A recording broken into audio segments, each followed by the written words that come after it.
ದೇಶದ ರಾಜ್ಯಸಭೆಯಲ್ಲಿ ಅದರಲ್ಲೂ ಕರ್ನಾಟಕದಿಂದ ಆಯ್ಕೆಯಾಗಿರ್ತಕ್ಕಂತಹ ಮಹಾನ್ ತಾಯಿ, ನೂರಾರು ಜನರ ಆಶಾಕಿರಣ,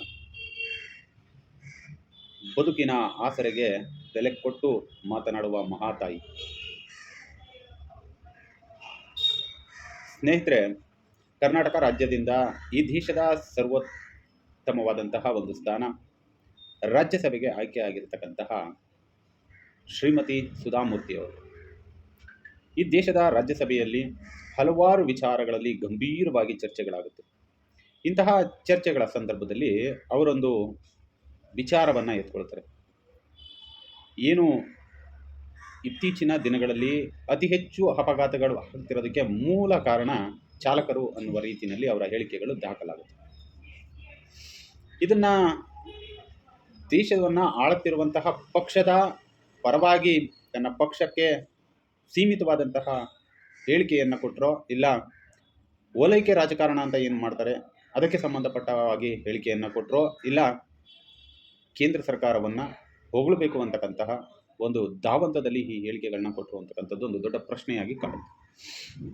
ಸ್ನೇಹಿತರೆ, ಇವತ್ತು ಕರ್ನಾಟಕ ರಾಜ್ಯದಲ್ಲಿ ಯಾವ ಮಟ್ಟಕ್ಕೆ ರಸ್ತೆಗಳು ಹದಗೆಟ್ಟೋಗಿದೆ ಅಂತಂದರೆ, ರಾತ್ರಿ ವೇಳೆಯಲ್ಲಿ ಸಂಚಾರ ಮಾಡುವಂತಹ ವಾಹನಗಳು ದುರ್ಬಿನ್ ಹಾಕ್ಕೊಂಡು ರಸ್ತೆಗಳನ್ನ ಹುಡುಕಬೇಕು, ಆ ರೀತಿಯಾಗಿದೆ. ಇನ್ನು ಹಗಲು ಸಮಯದಲ್ಲಿಯೇ ನಾವು ಯಾವ ಭಾಗಕ್ಕೆ ಗುಂಡಿಯನ್ನು ನೋಡಿ ಇಳಿಸ್ತಾ ಇದ್ರೆ ಅದು ಬಲಭಾಗದಲ್ಲಿ ನೋಡ್ಕೊಂಡು ಗುಂಡಿ ಇಳಿಸ್ತಾ ಇದ್ರೆ ಎಡಭಾಗದಲ್ಲಿ ವಾಲ್ಕೊಂಡಿರ್ತದೆ.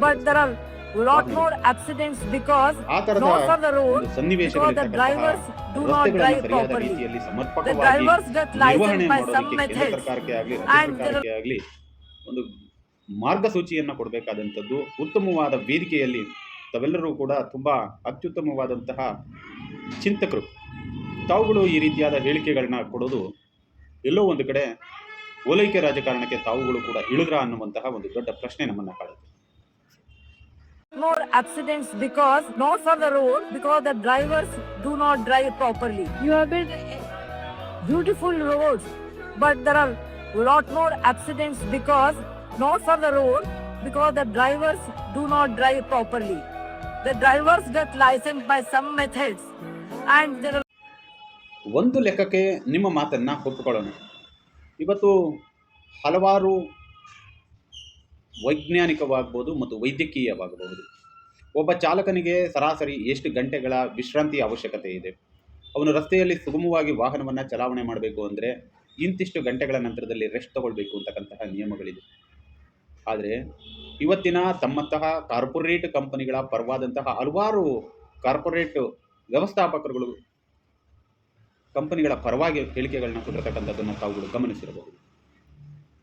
ಇವತ್ತು ಕಾರ್ಪೊರೇಟ್ ವಲಯಕ್ಕೆ ಬಂದಂತಹ ಸಾರಿಗೆ ಕ್ಷೇತ್ರ ಇವತ್ತು ಆ ಸಾರಿಗೆ ಕ್ಷೇತ್ರದಲ್ಲಿ ಇರತಕ್ಕಂತಹ ಚಾಲಕರ ಸಂಪೂರ್ಣವಾದಂತಹ ಆರೋಗ್ಯ ಕ್ಷೀಣಿಸ್ತಾ ಇದೆ, ಮಾನಸಿಕ ಒತ್ತಡಗಳು ಜಾಸ್ತಿ ಆಗ್ತಾ ಇದೆ, ದುಡಿಮೆಯ ಸಮಯವಂತೂ ಮಿತಿಮೀರಿ ಹೋಗಿದೆ.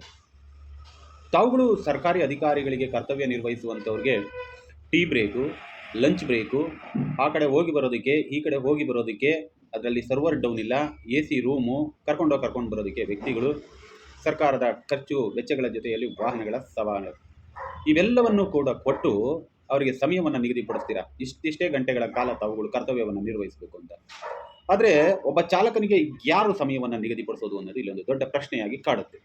ಇವತ್ತು ಬೆಂಗಳೂರಿನಂತಹ ಮಹಾನಗರಗಳಲ್ಲೇ ದುಡಿಮೆಯನ್ನು ಮಾಡ್ತಿರ್ತಕ್ಕಂತಹ ಚಾಲಕರುಗಳ ಸರಾಸರಿ ಒಂದು ದಿನದ ಸಮಯ ರಸ್ತೆಯಲ್ಲಿ ಕಳೀತಿರ್ತಕ್ಕಂಥದ್ದು 16 ಗಂಟೆಗಳಿಗಿಂತಲೂ ಹೆಚ್ಚು ಸಮಯವನ್ನು ರಸ್ತೆಯಲ್ಲೇ ಕಳೆಯುವಂತಹ ಒಂದು ವ್ಯವಸ್ಥೆಯನ್ನು ತಾವುಗಳು ರೂಪಿಸ್ಕೊಟ್ಟಿದ್ದೀರಾ. ಇದ್ರ ಬಗ್ಗೆ ತಾವುಗಳು ಚರ್ಚೆ ಮಾಡಬೇಕಾಗಿತ್ತು. ಅದನ್ನು ಹೊರತುಪಡಿಸಿ ಕೇವಲ ರಸ್ತೆಗಳು ಸರಿಯಿಲ್ಲ ಅನ್ನುವಂಥದ್ದನ್ನೇ ತಾವು ದೊಡ್ಡ ಮಟ್ಟಕ್ಕೆ ಬಿಂಬಿಸ್ತಾ ಇರ್ತಕ್ಕಂಥದ್ದು ನಿಮ್ಮ ಕೇಂದ್ರ ಸರ್ಕಾರ ಮತ್ತು ರಾಜ್ಯ ಸರ್ಕಾರದ ಲೋಪದೋಷಗಳನ್ನು ಮುಚ್ಚಿಡುವಂತಹ ಒಂದು ದೊಡ್ಡ ಷಡ್ಯಂತ್ರ ಅಂತಕ್ಕಂಥದ್ದು ನಮ್ಮ ಆರೋಪ.